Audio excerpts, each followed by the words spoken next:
My presentation today is on being Hep C free.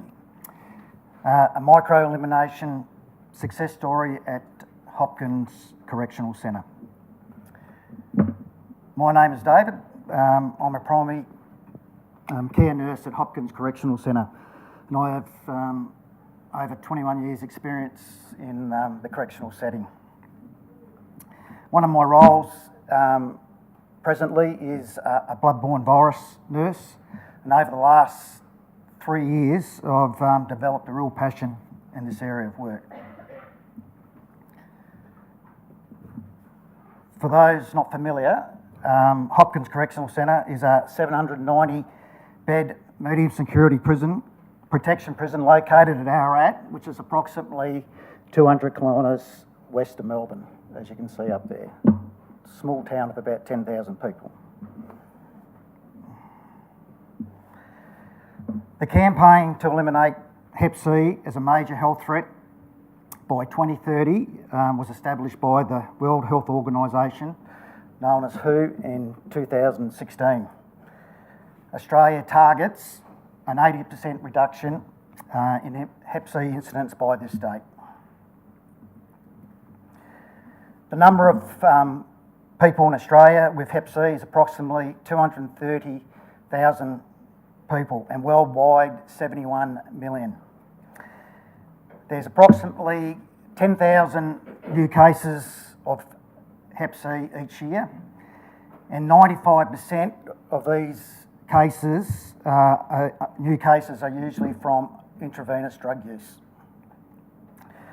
Therefore, in Australia, treatment scale-up must be among people who inject drugs to reach WHO's targets, not just among people with major liver disease. So, as we can see there, if we only treat people with major liver disease, or people who've got cirrhosis and things like that, we're only going to see a slight reduction.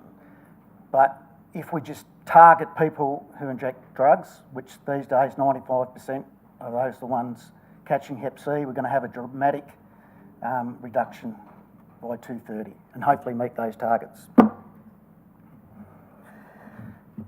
Victorian prisons provide a public health opportunity and is integral in achieving WHO's Hep C elimination targets.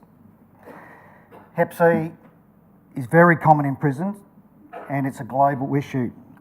World prison population is approximately 10 million, and in Victoria alone, we have, this was of June 2018 statistics, we have 7,666 prisoners, and that's growing every week, every month, every year.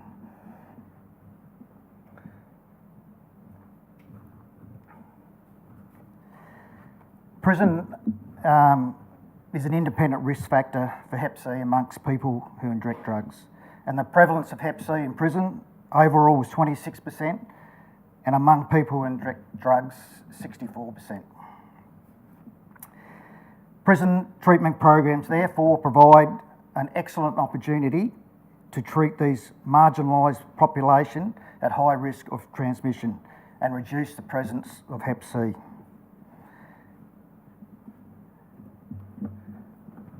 A statewide hepatitis program was established in Victorian prisons in June 2015. This was in collaboration between St Vincent's Hospital in Melbourne and the Justice Health Department. They first started treating prisoners in February 2016 when direct-acting antivirals were first listed on the PBS. The statewide program consists of 2 full-time and 1 part-time clinical nurse consultants from St Vincent's Hospital, and they provide a statewide hepatitis assessment service, visiting in person all 14 prisons in Victoria every 2 to 4 weeks. They've provided with a portable FibroScan, which is essential in diagnosing any liver complications like major scarring or cirrhosis and things like that. They are supervised by 2 part-time gastroenterologists from St Vincent's Hospital as well, and they provide the specialist input, via telemedicine, or if needed, face-to-face consultations. How this statewide hepatitis C program works in Hopkins Correctional Centre. Well, all prisoners on arrival at Hopkins are offered opt-in testing for blood-borne viruses. And also they can request testing at any time throughout their sentence. All the prisoners testing positive to Hep C antibodies are referred to the blood-borne virus nurse. And as 1 in 4 people clear Hep C naturally, a confirmatory Hep C PCR must be done to establish if they have an active virus to treat. Genotyping, simple language strain, viral loads and other liver function tests are also completed. And just for people's interests, there's 6 major strains of hepatitis, and in Australia, genotype 1 and 3 are the most common. Prisoners are then referred for further assessment and evaluation by the visiting statewide hepatitis program nurse specialists, and then followed by direct-acting antivirals therapy being prescribed. These new generation direct-acting antivirals have been groundbreaking, with 95% and up success rate, and there's little side effects. Like over the three years we've been treating prisoners at Hopkins, probably a slight headache's the worst that we've actually seen. And not promoting any drug companies, the 3 main direct-acting antivirals that we use is Zepatier and Epclusa, which is a 12-week treatment, and Mavorite, which is an 8-week treatment. And they both got their pros and cons of which one we use. We have had consistent high numbers of prisoners treated at Hopkins since the start, and as you can see, in 2016 we had 70 prisoners treated, successful prisoners treated. In 2017 we had 70. In 2018 we had 67, giving us a total of 207 over a 3-year period.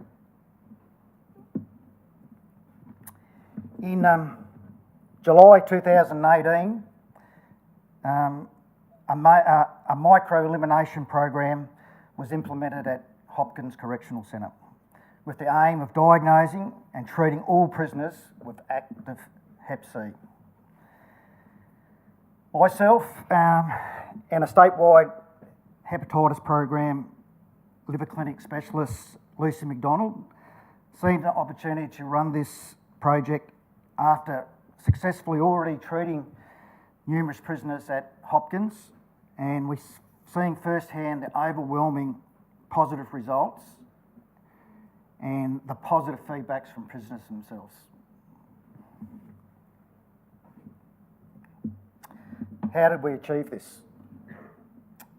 Well, first of all, we printed a muster list, and those not familiar with prison, the muster list is basically a prison term for a list of prisoners.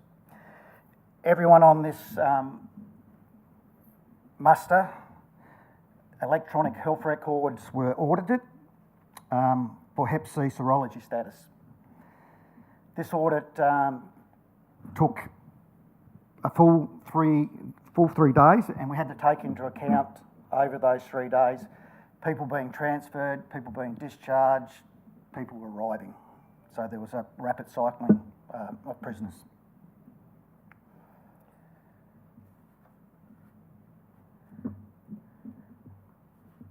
Muster at the time was 700. There was 450 prisoners with Hep C that were Hep C negative, leaving 250 prisoners with no Hep C status at all. These 250 prisoners with no documented status were booked for a pathology clinic. Daily pathology clinics were conducted by dedicated nursing staff from Hopkins over a 1-month period. This included 2 full weekends where special pickups had to be organised through our pathology service. Pre-test counselling was provided with full explanation to prisoners of the project. And as with the community, prisoners had the right to refuse. The project was promoted to all clinical staff and we had 100% buy-in. Risk assessments for Hep C were completed on the prisoners who refused pathology, and not taking into account prison being a risk factor in itself, all assessments were rated low, and we had a total of 20 refusals. On completion of this project in September 2018, we had 2 new cases of active Hep C, and they were subsequently all treated successfully with direct-acting antivirals. We then declared a successful micro-elimination project with near eradication status. Hopkins was Hep C free to the best of our knowledge under the guidelines that we had set out. And proudly, the whole project was a nurse-led model of care. Important ongoing strategies. Harm reduction, for example, ongoing use of bleach being supplied for prisoners to clean their IV drug equipment. These, for example, an illegal syringe in prison can be used by up to 20 people. Providing condoms, medical has done that for the last 5 years. We need to continue ongoing screening on arrival any time that prisoner feels that they're at risk. We need to have a strong therapeutic relationship with our opiate substitution therapy program people, as those are the people dealing with people who use drugs. We need ongoing education to all prisoners, staff, and even prison officers. And barriers and challenges. Our greatest barrier or challenge at Hopkins is our unstable prison population. 20% of our population are remand prisoners, meaning they're on bail and bail's been denied and they're in prison till their court process has been dealt with. So there's back and forth to court, so they're going from a Hep C environment like Ararat to numerous other prisons. So that's a barrier. And recidivism. That's a big word for after lunch, but the rate of people returning to prison within 2 years in Victoria is a staggering 43.7%. Lastly, the micro-elimination project is transferable within prisons, and we hope to see it in other prisons throughout Victoria and even Australia. And who knows, with some alterations, maybe it can be implemented into the community, setting with similar success and outcomes. Thank you for everyone who attended this afternoon, and hope this presentation was informative and interesting.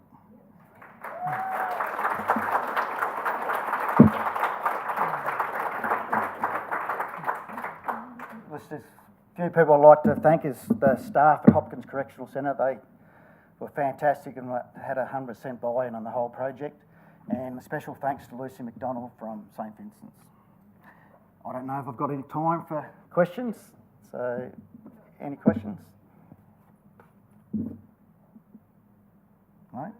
Hang on, yep, we've got some. Has there been any other interest from other prisons to look at doing something similar? I know we're the first ones in Victoria. I know in northern Queensland, in one of the prisons up there, I think about 12 months ago, 18 months ago, they'd done similar thing, and that was amongst their population. They had a lot of Aboriginal people, and they successfully done the same thing.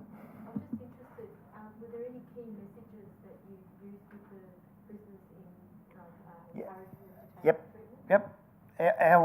Our words were know your status.